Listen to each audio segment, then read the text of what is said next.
Good afternoon, everyone, and welcome to the first technical event of the season for the Devon and Cornwall branch. Joining us this afternoon is Christian Irwin, Industry Programme Director Southwest, and Jason Pankhurst, Programme Manager South, both of Network Rail, to give us a bit of an insight into the recent acquisition and reopening of the Oakhampton branch line, otherwise known as the Dartmoor line. Well, good afternoon, everyone, and thanks for taking the time to come and listen to us today. So we're going to talk to you a little bit about the reopening of the Dartmoor line. So you may or may not have seen some of this announced in the local media and local trade press, but there's been a lot of excitement building recently as we kind of move towards the reopening of the Dartmoor line later on this year. So the plan for today is really to take you through kind of the steps on the journey of what we've been doing over the last year, and then start to talk a little bit about how that will provide opportunities for quarrying at Meldon and freight possibilities going forward. So it's going to be fairly non-technical, a few videos to play along to kind of just show some of the work that we've been doing, and I'm really happy to take questions at the end. So just to introduce my role on the job, so as the Industry Program Director, I've been responsible for kind of working with all the stakeholders and the partners to try and determine what's required of the scheme, to work with the government to secure the funding, and then to make sure that we've set up a kind of delivery structure that enables us to get the line up and running. And then Jason, one of my colleagues, is the man responsible for actually delivering the construction of the project and overcoming all the engineering challenges that we've had. So between us, we'll hopefully be able to answer any questions that you might have. Before I start, I just want to kind of just give a bit of an overview of the front slide that you've got there. So the Dartmoor line, you can see lots of partners logos on the bottom. This is not a Network Rail led job. This is not a Great Western Railway led job. This is a really strong community led partnership between Devon County Council, Farm for Transport, NR, Great Western Railway, but also the Dartmoor National Park, the Dartmoor Railways Association, and also the Devon and Cornwall Rail Partnership. Backed by a whole host of local MPs, local politicians, local stakeholders and campaign groups. And the Dartmoor line reopening has really been an ambition of passion for many local people for a long, long time. So the line shut in 1972 and here we are in 2021 reopening it again. So it's a very exciting time, but it's definitely a partnership-led approach, which has been really exciting to be part of. So just to give you a bit of context, where and why are we opening the Dartmoor line? So what you can see here is this is a rail atlas of the infrastructure on the railway dating back to before the beaching period. And what you can see on here is all the blue lines. So this is Exeter in this area here, and we've obviously got the blue line to what remain open today. So the branch line to Barnstable, the main line up towards Taunton, and then up towards Axminster, towards Waterloo. And then the southwest, Great Western Main Line that runs all the way down through to Plymouth. And what you can see in what we call the rail desert is a colossal area of mid, west, north Devon, northeast Cornwall that hasn't been served by railway for generations. And that is a real issue in terms of connectivity, in terms of economic prosperity, and in terms of kind of growth for each of those areas. So this has been long wished for in terms of reconnecting and re-enabling railway connectivity to the region. So what you can see here is this little red line. It was the current Dartmoor line as it stood. Red signifies that it is a line that is either in freight or private ownership. So with Aggregate Industries owning the line up until earlier on this year, there has been the ability to run some trains on the infrastructure through either heritage or freight over the years, which has thankfully helped the railway to keep going. I'll talk a little bit more about that later, but the initial problem is we've got a huge part of the Southwest Peninsula disconnected from the rail network, and a huge levelling up opportunity to try and to reconnect parts of that community. Just a little bit more detail to give you a bit more of the facial geography. So the railway line, which currently is severed at Meldon by Meldon Viaduct, runs through Meldon Quarry to the town of Oakhampton, where there's an existing station. It therefore ran along past a few of fairly quiet rural communities before it joined here at Colton Junction, where it joined the Barnstable line and then ran in towards Exeter. So the real key areas for delivering this was around that levelling up, improving connectivity and kind of removing some of that rural isolation that we saw on that graph, on that map previously. The economic growth statistics are really, really strong. So it's a well-known fact that investing in rail and transport connectivity really helps in terms of increased land value, increased employment opportunities, and improved kind of welfare for people who live in those areas. Decarbonisation is huge. The A30 is a very congested road, as I'm sure many of you will know. And for those of you who live and work in the southwest, and particularly commuting east into Exeter and down onto the Alphington Road into Exeter, is a heavily congested route. So modal shift, getting people out of their cars into the railway and easing that congestion. Education travel is significant in the southwest. And I'll talk a little bit about that more later, but we see huge proportions of people travelling by the railway for educational purposes. A lot of the railway network nationally serves commuter base. We do have commuter traffic, but education traffic is really, really strong. So we've also got a really strong leisure market in the southwest, as a lot of you will know, and the Dartmoor National Park being one of those, and Oakhampton becoming a gateway to Dartmoor National Park is really key. And all that has been factored into the business case that we've been able to demonstrate to government.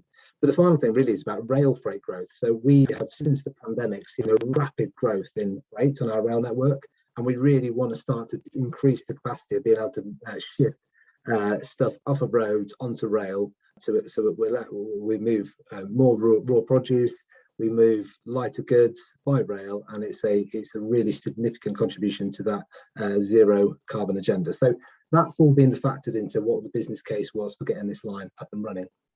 So to give you a bit of history, this is a photo that you can see on the screen of what Oakhampton Station looked like in 1997. And this was just before Devon County Council acquired the station from British Railway, as it was back in that period of time. So to give you a bit of context, the branch line, as it is now known, was formerly the main line. So it was the London Waterloo to Plymouth main line, so the London South West Railway main line. And lines radiated further, so it didn't just, as that map showed, go between Exeter and Plymouth. Lines radiated up towards Padstow and Bude, and it was a very busy rail network. The line originally was double track, and it had mainline engineering standards as they were deployed at the time. And up until the line shut, there were still 80-mile-an-hour services running up and down that line, which is quite impressive when you consider what the infrastructure looks like today. Now, a bit of history in terms of the line itself. So, interestingly, the line opened 150 years ago. So it's nice to be reopening the line on its 150th anniversary. In 1897, the quarry was developed, but in 1968, the line was severed. So services going westbound from Oakhampton were ceased following the beaching cuts. And then all services from a passenger perspective were ceased in 1972. And in 1994, British Rail sold off the line over to ECC Quarries, which at the time, which is obviously now Agri Industries. In 1997, the station was acquired by Devon County Council, as you can see in that photo, in quite a sorry-looking state. And in that period of time, Devon County Council invested a significant amount of money in the station facilities in order to commence what was called a Sunday rover service. So they had long-held ambitions to maintain the operation of the line, and with Agri Industries asset management through their subcontractor, the Dartmoor Railway, which started in 2004. But running those Sunday rover services really enabled the line to kind of maintain its existence. In 2008, the line shut permanently to ballast traffic from Meldon Quarry, and in 2011, the quarry was mothballed. But we've had the opportunity in 2020, during a pandemic of all times, and I'll come on to how we managed to convince the government to give us £40 million during a pandemic when no one was travelling on trains. But the opportunity to restore the railway came about, and we've now committed to reopening the railway line next month. So in a month's time, that line will be fully operational to passenger services.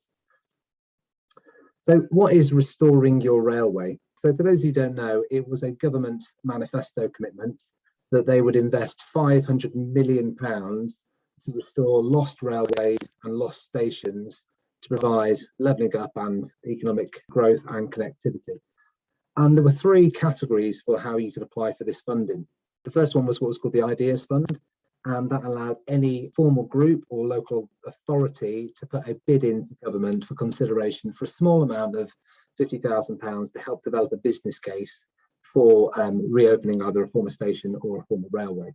The second option was called advanced proposals. Now, this was kind of a bit of a special case that if you had a scheme that we believed that we could deliver quickly and within the government terms that you could deliver that. That was allowed schemes to be put forward for an accelerated proposal, which is what we did for the Dartmoor line. And there is a third one, which is for reopening of either new stations or the restoration of old stations. And we've been lucky in the southwest to get funding for 2 new stations at Edginswell on the Torbay line and also at Marsh Barton, just to the south of Exeter. So restoring a railway became a commitment, and it's really gained momentum. What you can see in the bottom right hand corner is a photograph of Oak Rail. So they've been really important as part of this. So the Oak Rail campaign group, which has been a mixture of kind of local community, MPs, local councillors, has been around for over a decade, I think about 14 years. And they've been really central in terms of getting the Oakhampton reopening on the map, securing political support, and also trying to help pull together the basic business case. So whilst Oak Rail aren't a formal partner in the delivery of the scheme, their kind of contribution to get into where it is now shouldn't be underestimated. I want to just show you, play a little bit of a video now, but on the 19th of March earlier on this year, following quite a considerable amount of negotiation with the government, we were able to convince the DfT, Department for Transport, to release us the £40+ million we needed to open the line. So I'm just going to play a brief video now, which just give you a bit of context of what the target we were set and how we were going to tackle it.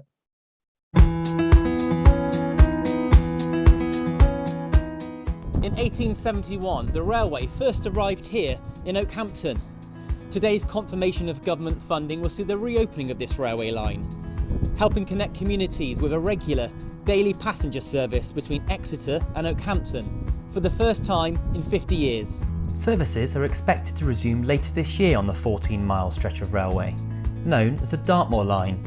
This railway line will play an important role in linking up Oakhampton, Crediton, Exeter and other nearby communities with a service that will take less than 40 minutes to travel from Oakhampton to Exeter. We're absolutely delighted that we got the confirmation of the funding from the government today. So we've got a substantial amount of work to do. We've got nearly 24,000 sleepers to install, along with 29,000 tonnes of ballast to make the line fit for the higher line speeds to run the new services. We've got some bridge structures that need some repair and some maintenance, and one which we need to replace. And we've got stabilisation works to do on a lot of our earthworks and embankments. But more importantly, here at Oakhampton Station, we've got to make the station fit for our passengers arriving at the end of this calendar year. It will also bring a wide range of benefits, including up to 30% quicker journey times than by car or bus between Oakhampton and Exeter. This station will also become a transport hub and help boost tourism into the area, including providing greater access to the town of Oakhampton, as well as the likes of Dartmoor National Park and the Granite Way cycle route. Well, obviously we've been working for a long time to make this happen, and now we're moving on to our detailed planning to deliver the train service. Now, we expect obviously to introduce the service by the end of the year, and that will start with an initial 2-hourly train service to Exeter, and then hopefully next year we'll see it step up to an hourly service. Well, it's important for the whole of Devon and the South West. So this is something that Devon County Council have had an aspiration to reopen for many years, and we've put a huge amount of funding into keeping the Sunday service going to show that it could be done. And today is really the culmination of all that partnership working with Network Rail, with GWR, with the local community to get this going, and it just shows what you can do when we all work together. It's a fantastic day.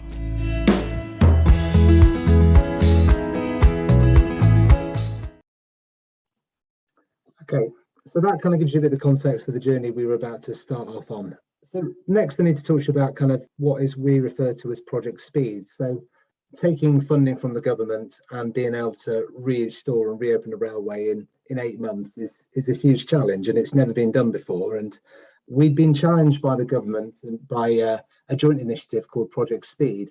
Quite cheesy, but it stands for Swift, Pragmatic and Efficient Enhancement Delivery. And it's one of the challenges that we've got as a rail industry, to be able to deliver projects quicker and cheaper, with the tagline of trying to halve the time and slash the cost of project delivery. There are 12 key themes to it, which you can see on the bottom left, and those themes really try to shape up and help you think differently about challenging the norms in terms of project delivery.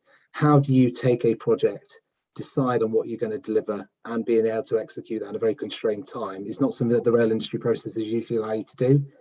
But our processes are changing, and this challenge has really unlocked the potential. And this became the trailblazer for Project Speed nationally. So not only will we be becoming the first restoring a railway scheme to be announced by the government, we were also the first Project Speed, which really gave us a great opportunity to try and do things differently.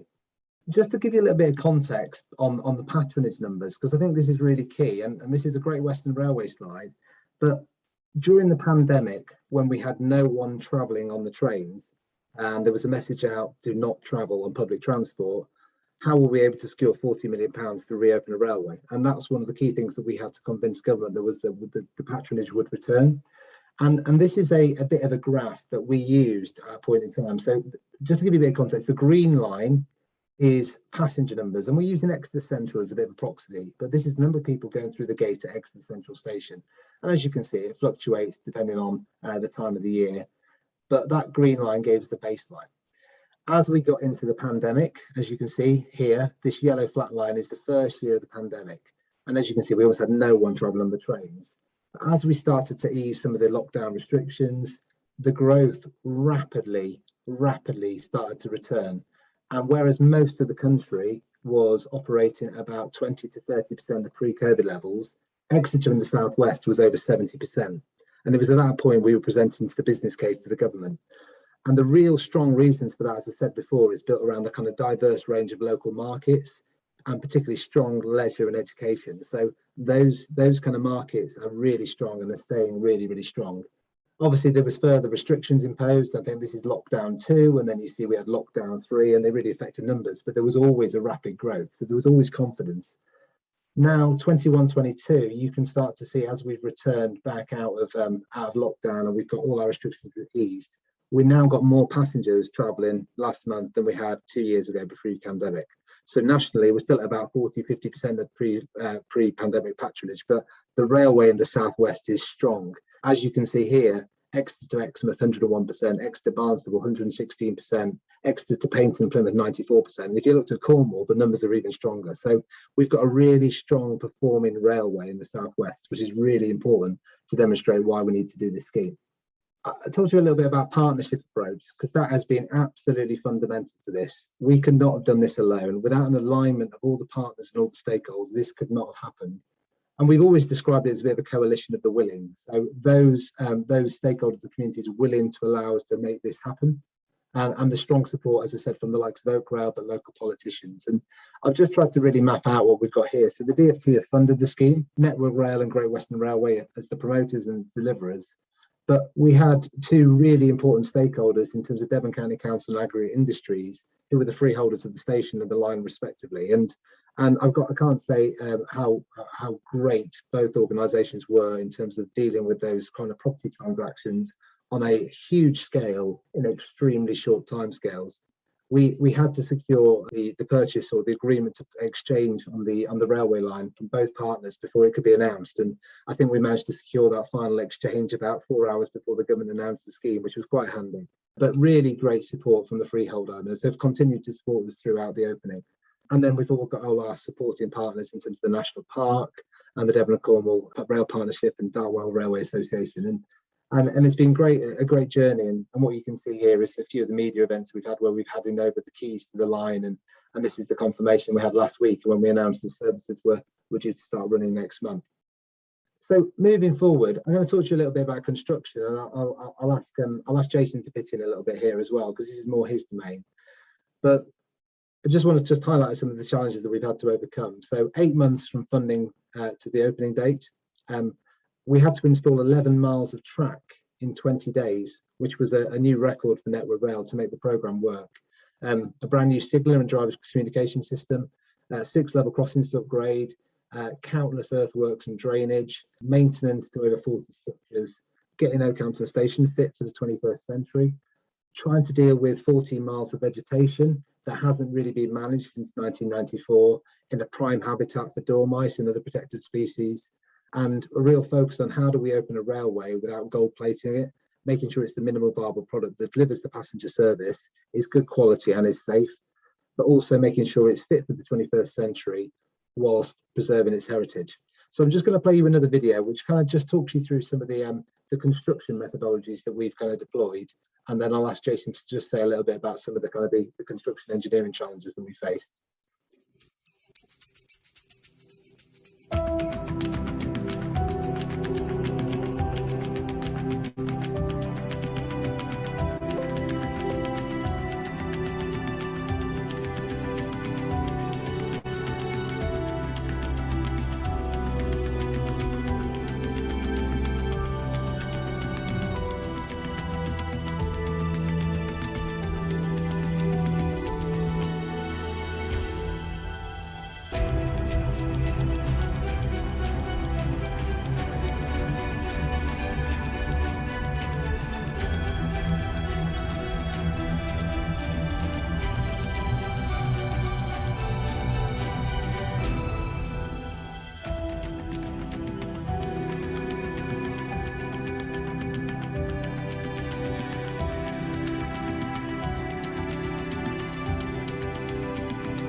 that kind of talks to you about some of the methodology we deployed. I'm going to ask Jason, who's our kind of our program manager for the construction of this works, just talk us a little bit about kind of some of the logistics planning to get that, to break that record in terms of delivering 11 miles of track in 20 days. Jason, do you want to just talk a little bit about some of the prep that had to take place and some of the thinking and the challenges?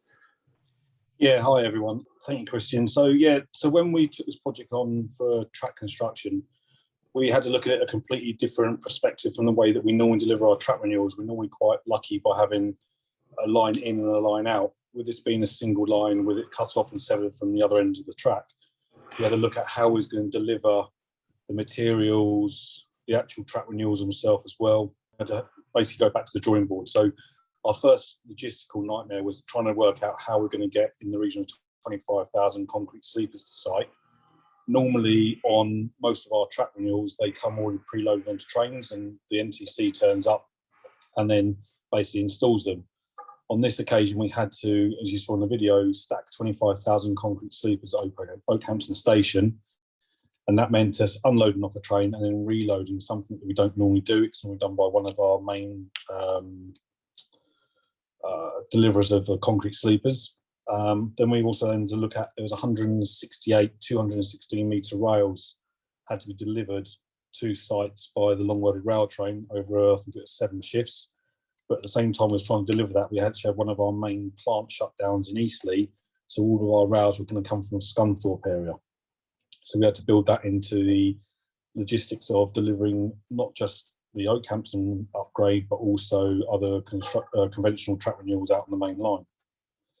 So that added on about 6 months of planning to the programme. And that normally takes us around about 2 years to plan in, but we managed to turn that around in about 6 months within the team and working collaboratively with SCO, who are our main hub for our haulage and deliverers for our materials.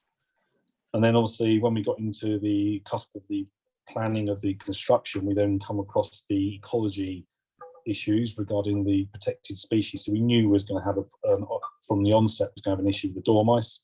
So we worked closely with ECAS, who are ecologists on the site, and worked a method with them that we would only disturb a tenth of the footprint of the ground in the vicinity of the rail by literally stacking the old scrap panels out on top of each other and putting the spoil in spaces that was agreed by the ecologist after literally a fingertip search of the ground. And then about a week before we started the construction, we was then made aware that in the woods just outside of Yeoford, or Colford Junction at the low marge end of the job, there is the protected species of the goshawk. So I found myself a week before the job going around looking up into the trees, trying to find nesting birds. And if we found an active nest, then it was going to put extra constraints on us because they came with a 400 metre exclusion zone, which meant that we could only work in the daylight and at night, and then only machines couldn't idle. Lucky enough, we didn't find any active nests. We did find nests, so there is goshawks in the area, but we was quite lucky that we didn't actually have to have a 400 metre exclusion zone. And then our other challenge for us is that we chose the methodology of using the NTC, which is a new track construction train. It's not quite new, it's about 15, 20 years old. We use it all the time. It was the best machine for the output and productivity to be used. The problem we had with that is that it was booked in I think it was about 4 weeks after we started up on the main line to deliver 2 track renewals. And we was using both of their teams to deliver this work.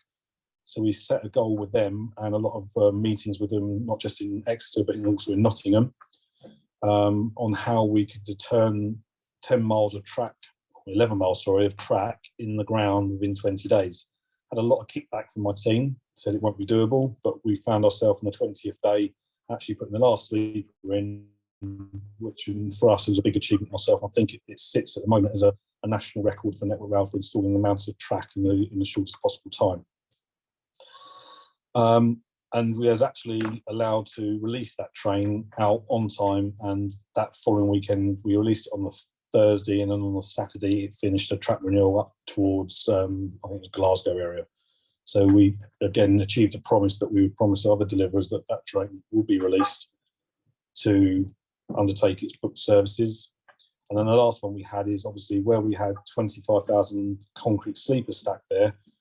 we were going to undertake a 14-mile propel, which is basically where the train driver's pushing half-mile long train back blind round all the reverse curves and tight curves, which normally isn't a done thing to do. So we had to agree a safe method of working where we had the train propelling back at 5 miles an hour with a mute gator in front of it by about 200-300 metres on constant radio contact, telling them it was clear to proceed. And then about a quarter of a mile back from behind the back of the train where it was going to meet the relaying train, we stopped the train, off-tracked the gator, and then we counted the train back down onto the wagons. And again, that was one of the biggest propel movements with a fully loaded train of, I think it was 1,600 sleepers on the train. 2,400 sleepers on the train. But logistically, it's been a big challenge, but overall, everyone's thoroughly enjoyed it. And let's say we're now in the final stages. We've tamped the track. Again, we had to bring extra tampers in to lift the track because we do want to take the volume out of the day-to-day working out of maintaining the main line. So we had to bring in an additional machine, which we've used. And to this date, I think we've only got about 6 shifts left ready for the opening of the line. Anything else? I'm more than happy to take questions at the end. So that's a big overarching look at the project. Thanks, Jason. That's really, really helpful. And just kind of some of the photos on the bottom as well. So Jason's just obviously outlined some of the track works, and then that has been the main challenge. But offsetting some of the ecology that's been lost and agreeing licenses with Natural England, which we have now in place for all the works. We've had bridge replacements. Here's one at Greenslade near North Taunton, and here's some of the station works undergoing, have been undertaken. So we'll talk a little bit about the challenges next, but one of the things that's also made this job particularly challenging is because of its political high profile. Because it's a sponsored scheme by the government, by Number 10, there's been an awful lot of high profile status of this project, which has been helpful in some regards, but it's also added challenges. But the good news is it's also attracted a lot of media interest, and we've had a lot of interest from the BBC and ITV and local media. But one of the things that we were really keen to set off on this journey was to deliver a railway fit for the 21st century, whilst also preserving its heritage. And we were really pleased with this article that the ITV Evening News showed a few months ago, which I'm just going to play for you now, just to talk about some of the ways that we were delivering that. Cutting its way through the scenic Devon countryside, a first look at what will be known as the Dartmoor line. On board an engineering train, we covered all 14 miles of this freshly laid track. 49 years since it was last a fully operational line. The route between Exeter and Oakhampton is nearing completion. 24,000 railway sleepers may have been put down in just a few weeks, but the work is not over yet. Ultimately, this line, it's hoped, will cut road traffic as well as the time it takes by car between the two ends of the line. I think there's fantastic opportunities here, to connect Oakhampton with the rest of the world, really. It's going to bring people from the local area into Exeter, job opportunities, all that kind of thing, but also make sure the rest of the country can visit Oakhampton, visit Dartmoor, visit the Dartmoor National Park. A government efficiency drive led to swathes of Britain's railways being axed in the 60s. Dr. Beeching's cuts closed part but not all of the Dartmoor line, but a few years later it succumbed with the last regular service in 1972. Its renewal is seen as the start of a regeneration of lost lines. Reopening these railways has been a dream for many for decades, and now it's happening. The hope is it will bring both environmental and economic benefit to those living here on the edge of Dartmoor. Tourism and the much needed money it brings will be welcomed. When visitors step off the regular train at Oakhampton station, it'll feel like stepping back in time. That's the whole essence of it, really, is to try and make people feel they're walking into the past, but obviously coming on a modern train from Exeter. That will be the ambition in the future. It just is a lovely space, and people come here even when the trains haven't been coming. They just love to come to this particular place. For now, passenger trains can only pass the Dartmoor line, but not for much longer. It's set to reopen by the end of the year, 150 years after it first opened. Rupert Evelyn, News at 10, Devon. Just moving on a little bit further, so some of the challenges. So Jason talked about ecology. this has been the most significant part of this scheme, dealing with a line that hasn't had vegetation management in nearly 40 years, has established itself as a prime habitat for protected species, and then trying to reopen a railway in 8 months is not a great combination. But we have worked extremely closely with our ecologists. Natural England have been really, really supportive in terms of what we've been trying to achieve as an environmentally driven scheme to get people out off the road. And we have had to work with, as Jason was saying, even at times when we were laying those 20 days, fingertip searches at every stretch of this railway, ecologists 24/7 observing the works. And as you can see in that photo there, you've got some of the kind of the embankment stabilisation prep works that have got to take place, and that results in some of the trees being removed. Now, we are compensating every bit of vegetation that we remove as part of this job will be compensated for, and about a 1 to 1.5 ratio. So ecology has been really challenging, but we've overcome that, and we've had to think creatively and whilst also making sure that we preserve the habitats as best as we can and secure the environment for the future. Some of the other big challenges that we had was this railway, whereas unlike the rest of our railways, we maintain and we manage the asset. We had no data. We had nothing to tell us what the state of this railway was. So we had to create all our own asset data records, which was a real challenge in itself. Planning and consent was also difficult. Trying to install 5 GSMR masts of 25 metres in height needed prior approval. But we were fortunate that because this railway has always been a railway, the Railway Act was still intact, which meant that we could still deliver under our old grandfather rights, which has really allowed us to deliver quickly. As I said before, acquiring the land from the 2 freehold partners was a challenge, but a really successful one and a real good partner working from those 2 organisations. We had a really interesting conversation to try and secure the funding because we didn't know the asset data and we knew the timescales were so finite. We had to secure the funding before we knew the full scope maturity, and that was a really interesting case study. And we developed a solution with government how we could manage that, and that was a really good success of this scheme. Interoperability and the common safety method, I'm not going into too much detail about what they are, but essentially European standards or former European standards now adopted by UK government, which control how you deliver on UK railways. Now, if we followed every one of those standards to verbatim, we wouldn't be opening this railway line next month, and really pragmatic, sensible approaches to how we dealt with those. Obviously, we were delivering this during a pandemic, and in some regards that was a big challenge, but in some regards it paved the opportunity to us to do some things differently, and that was actually quite helpful. Getting 40 drivers trained by the time that this line opens, so bear in mind 8 months from funding to opening, we've got 40 drivers to be trained over 8 weeks, so 2 of those months are purely driver training. Integrating a new service into the existing timetable is not easy either, particularly where 2 lines converge and then converge again onto the Exeter, which is a heavily congested station as it is. And we had a constrained site, as Jason alluded to, and some of that complex methodology about how do you work in a line that's only served from one end on a single track in a constrained habitat environment. Timescales were hard, high political profile, and also often designing and construction in parallel was also something we had to factor in. So it's been a really, really kind of interesting challenge, and lots of good and lots of bad lessons learned, but we're very proud about what we've been able to achieve in the timescales we've had. So last week, the government announced formally that the reopening was on the 20th of November, and we had a lot of interest from media, broadcast quite nationally and locally. And we are now committed to this line, passenger services commencing on that Saturday in November, which is a month tomorrow. So what will the train service look like? So initially, it will be a train every 2 hours in each direction between Exeter and Oakhampton. And that will take about 40 minutes. Some of the services slightly less, some of them slightly more, but about 40 minutes. And that will get you between Oakhampton and Exeter.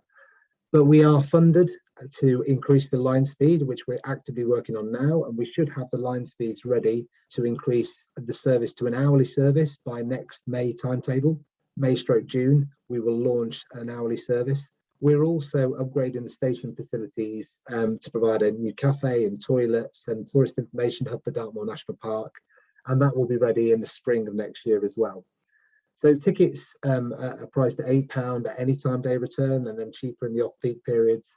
And parking at the station is also available, and that will allow £2 parking. So at peak times, £10 return trip, including parking, is cheaper than a journey driving in and parking in Exeter. So we really see it as a competitively priced option. Now, looking a bit further west, so the line doesn't stop at Oakhampton. The line used to obviously run through to Plymouth, but the line, a big part of the business case was the fact that there is a very large quarry owned by Agri Industries in Meldon at the end of the line. And quarrying rights up until 2054, if I've got my dates correct, is a massive opportunity for the line. And a big part of the business case justification that we demonstrated to government was that ability, if the quarry were to be either reopened for quarrying or for onward distribution, could really see a massive transfer of freight off the road and onto rail. And we see that as a really big opportunity for this line going forward. So stage 1, to get a 2-hourly passenger service, stage 2, to get an hourly service next May, but stage 3, working with Agri Industries to be able to see what we can do to get the line open for freight. Now, Network Rail now own the running lines right the way through to the buffer stops and Meldon Quarry, and with Agri Industries owning all the kind of the sidings. The photo on the left is a few years ago when freight operation was underway at Meldon. There is further upgrades that need to be done between Oakhampton and Exeter to make the line fit for freight, but we've been agreed with, in terms of the way we're delivering the scheme, that passive provision is being provided during where we've constructed so far to make sure that both the timetable and the infrastructure can work in the future. And we're really eager to open up the opportunity for freight.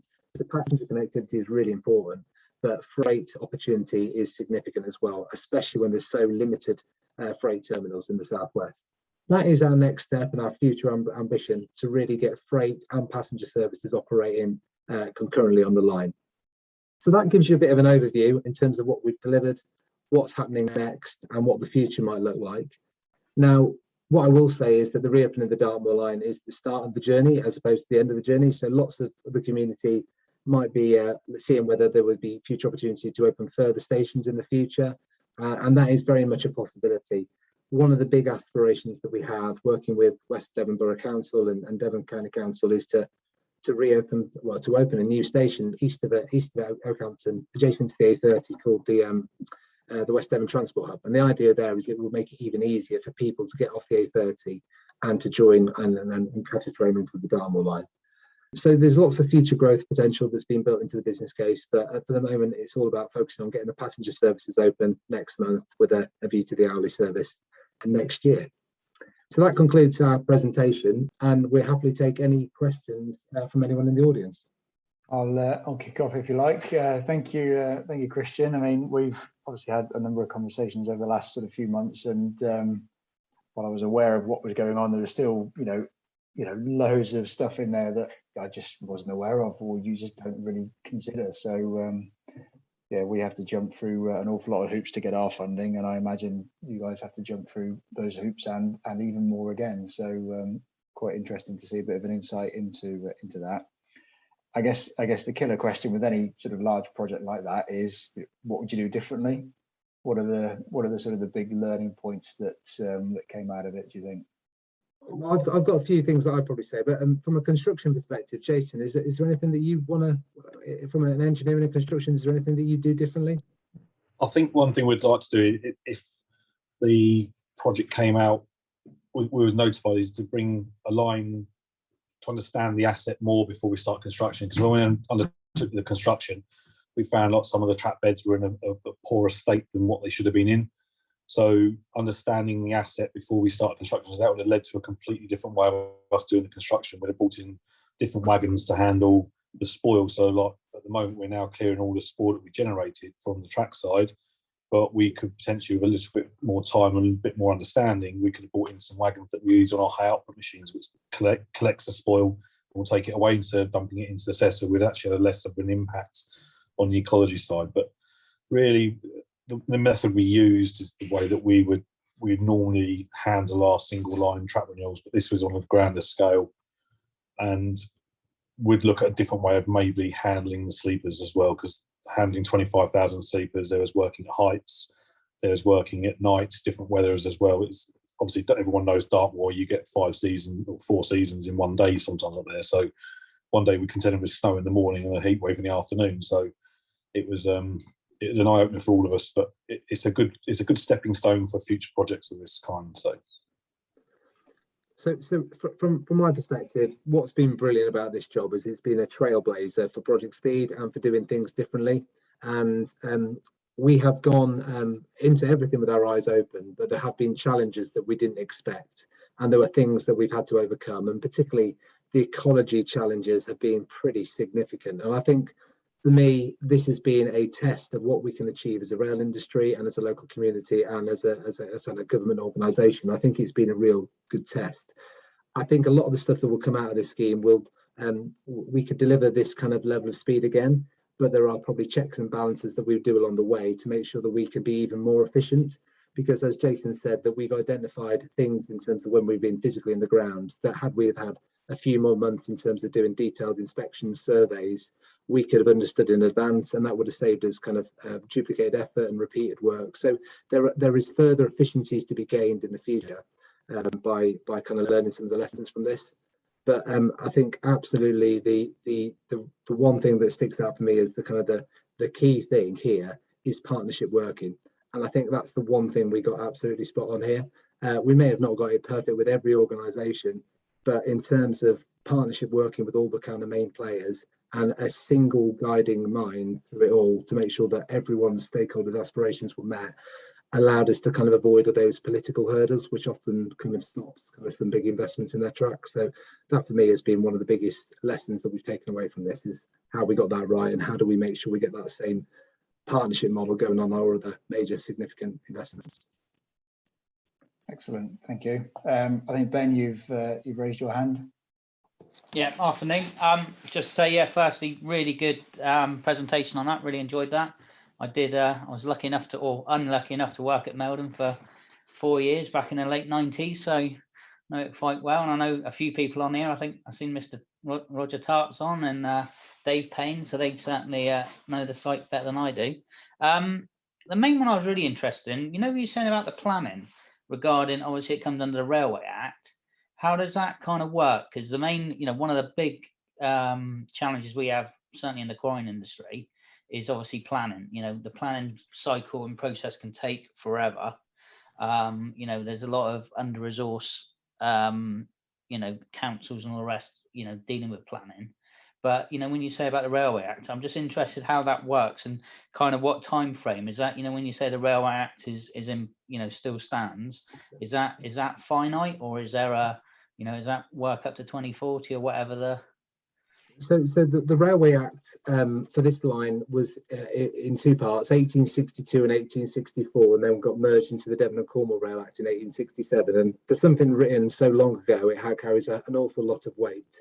But essentially what that Railway Act allows us to do is a set of construction and infrastructure works that are related to the operation, running and maintenance of a railway under a permitted development basis. Right. So in the same way as that you might be allowed to go and build a small extension at the rear of your property within certain parameters, the railway have that ability to do that construction if it's related to operating and maintaining the railway. And because essentially this has always been a railway, the Railway Act exists as long as the railway exists. And because the railway has always been in existence since it opened in 1871, we've never lost that Railway Act rights. So getting that kind of formalised and legalised took a bit of time. But once we did, we made sure that the two local planning authorities, Mid Devon and West Devon, were fully supportive of that, which they were. The only thing we realised we needed to do was the GSMR masts. So the GSMR masts are the masts that allow a signal and a train driver to communicate. There's 5 of them. They're 25 metres in height, and anything I think over the height of about 8 metres, I have to check, but is excluded from our permitted development. So hence we have to submit for them under what is called prior approval, because we also are a telecoms code provider, because we do have our own telecom system. So we did a lot of consultation with Mid Devon and West Devon, and that followed the usual planning processes, and we did achieve the planning permission. And that took a bit of planning in terms of getting that submitted and agreed on time. But yeah, we've had to follow a prior approval basis for that. Oh, really good. Right, thank you very much. Thanks, Ben. I've got a question that came in earlier on, which was what type of signalling system are you using now, and will it be adequate for a more frequent hourly service? And that came from Tony. So we haven't spent much money on the signalling system, and that was part of the kind of the minimal viable product perspective that we have. Was about the signalling system at the moment is what's called a trained staff. So a trained staff is essentially that only one train can be on the line, and that train must be in receipt of what's called the trained staff. So it's essentially a key on a wooden stick, and that trained staff is controlled by the crediting signaller. Now, we have designed the scheme in such a way that that there is enough time to get a train from Crediton up to Oakhampton and back to Crediton, to then pass the staff back, to pass the train with the down train at Crediton for the next train to then go up and down the line. So the timetable works perfectly with just having one train staff. That allows one train to be on the line at any point in time. Now, what we are doing is interlocking what's called a token section to that staff, which just provides a bit of additional protection to the line, and that will be ready by the time we open.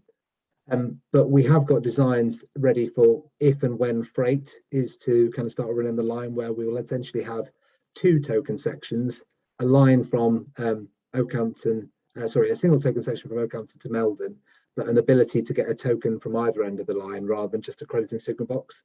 So that would allow a freight train to make its way up to Meldon Quarry, hand back the token, open the line for passenger service, and then once the line is clear, that freight train could then pass back down towards Crediton. So the signalling system is suitable for an hourly service.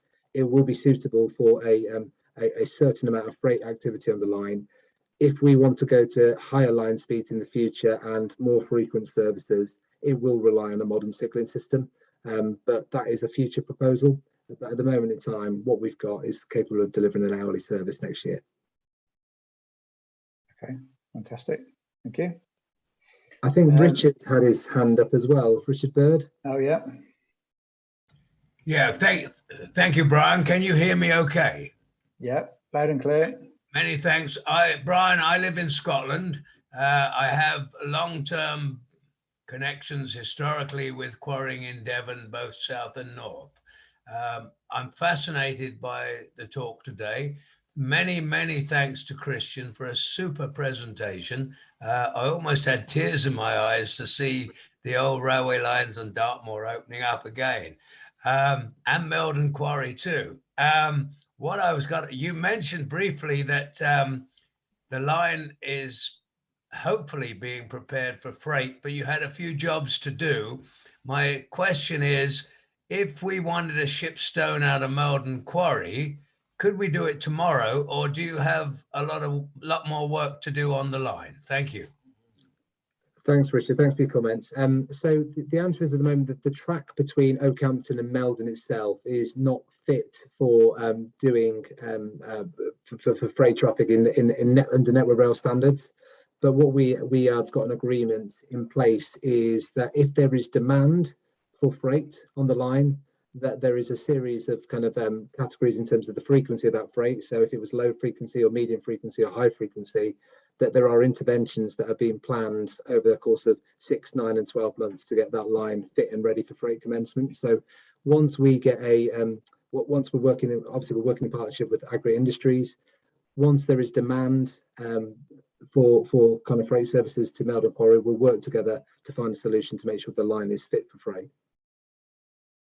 But the answer is, could I run one freight train there tomorrow under a very special arrangement with lots of supervisory staff on the ground and lots of construction activity to make sure everything is safe? You probably could, but we wouldn't want to advertise that line's fit for freight until we do those infrastructure works. Thank you very much. My point of my talk was that seems to be such a demand for stone with HS2.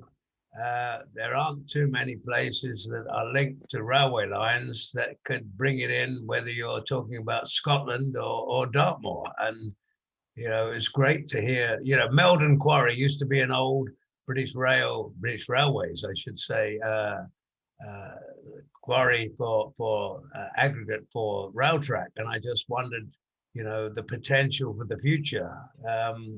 Yeah, it looks good at the moment, and now that you've got a railway line there, I just wonder what's happening. Why the delay? Well, I guess I could Right. answer some of those points in that yes, we may well be able to run a train with lots of special permissions, but there might not be much stone to put on it.